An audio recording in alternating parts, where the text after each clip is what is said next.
Yeah, guys, national polls have Hillary Clinton out in front, but here in New Hampshire, it is Bernie Sanders who is, according to our last poll, up 10 points. He is the front runner here in New Hampshire, has been for a while, and he's joining us here tonight post-debate. Good to see you, sir. Thanks for joining us. And we'll get to some of the debate stuff in a minute, but you gave a thorough explanation, talking about the DNC controversy. You gave a thorough explanation as to what had happened and how a staffer was fired, but your campaign over the last 24 hours has been pretty clear that it feels a certain way. Do you feel the Democratic National Committee has chosen its candidate, if not supporting its candidate?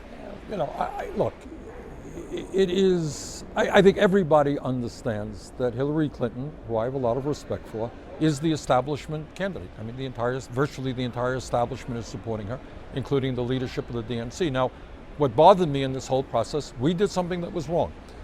There was a breach caused by the vendor hired by the DNC. We should have sent that information right back, and a staffer of mine, or maybe more, looked at it. We're not going to use any of that information, but that was wrong, and I apologized.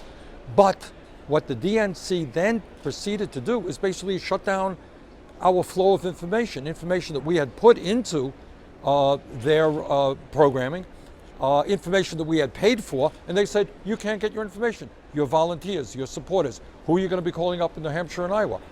And that was absolutely unacceptable, and I think over the last day or so, hundreds of thousands of people have written to the DNC saying that's wrong. But, I hope that's behind us and we'll go on. Yeah, and this is the only Democratic debate here in New Hampshire before the primary. A lot of people were complaining about the fact that it was a Saturday before Christmas.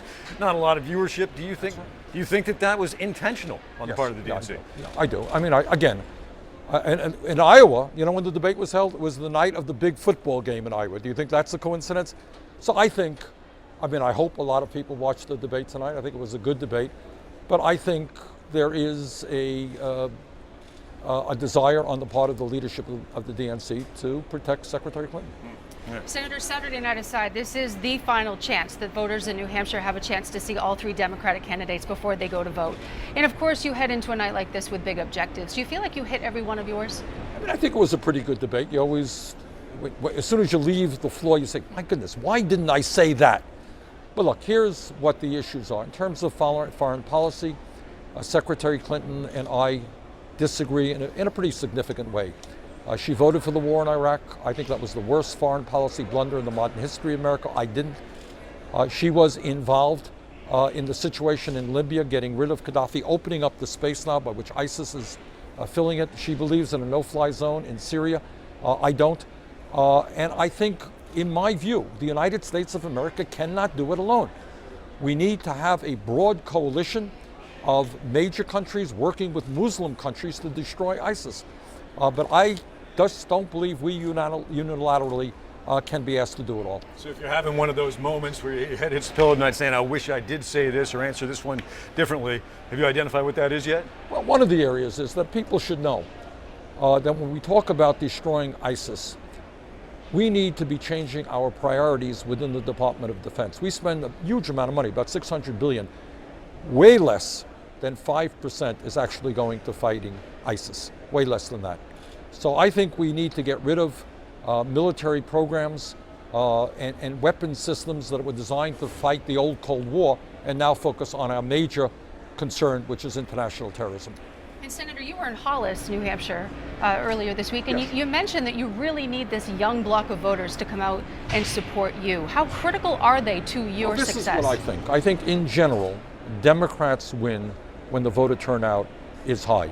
And I have been very pleased that not only here in New Hampshire, I think in your poll, as well as other polls and polls all over the country, while we are losing to Hillary Clinton in many polls around the country, we are doing better among young people. And I'm very gratified by that. People say, oh, young people don't care about politics. We are bringing them into our campaign. There is a lot of excitement. So I think the reason we stand an excellent chance to win here in New Hampshire and in Iowa as well is because I think there's going to be a large voter turnout. I think there are a lot of people who are saying enough is enough. We do need a political revolution. We need to take on the billionaire class. We need an economy that works for working families.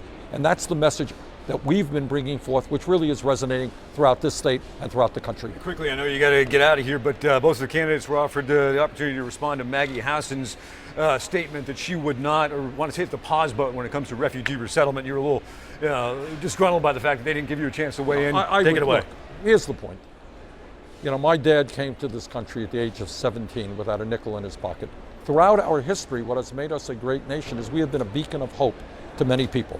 Can the United States alone solve this terrible refugee crisis? Of course not. The entire world has got to do it. But I think it would be inconsistent with our values and our history to say to people who are leaving Syria and Afghanistan with nothing more than the shirts on their backs that no, you cannot come to the United States. Obviously, these people have got to be well screened, well vetted. That goes without saying.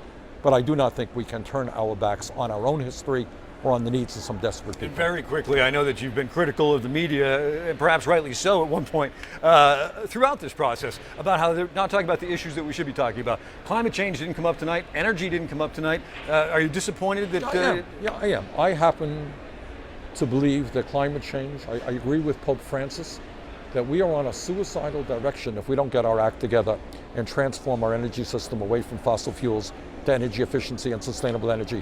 That issue deserved a lot more discussion tonight than I think it got. Well, Senator Sanders, best of luck to you moving forward. Good. Thank you very much for your time. And let me tonight. wish everybody a very, very happy holiday season. Indeed. Thank Right you. back to Senator, you. nice to Nice see to you. We see you. appreciate you coming to talk to us My first. pleasure.